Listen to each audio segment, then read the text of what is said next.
tak asi oznámim kancelárovi Mercovi, že súhlasíme s 19. balíkom, ktorý sa nás nedotýka. Ale je to dobrý nástroj na vyjednávanie. Ja tomuto cirkusu nerozumiem. Nechápem, prečo sme ten list od šéfky komisie nemohli dostať aj bez toho cirkusu okolo 18.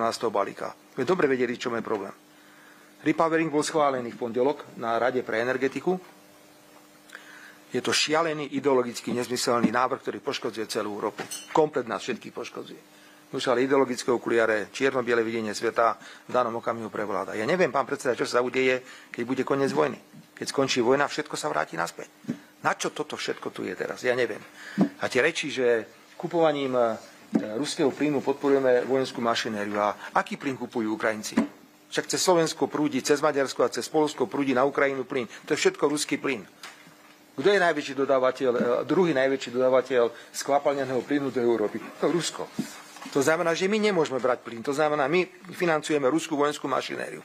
Ale to, že Rusi sú druhý najväčší dovozca plynu do Európy a že prakticky všetok plyn, ktorý ide na Ukrajinu, je ruský plyn, tak to už je v danej situácii v poriadku. Ja si myslím, že by sme mali byť v tomto absolútne racionálni a my sme sa správať primerane.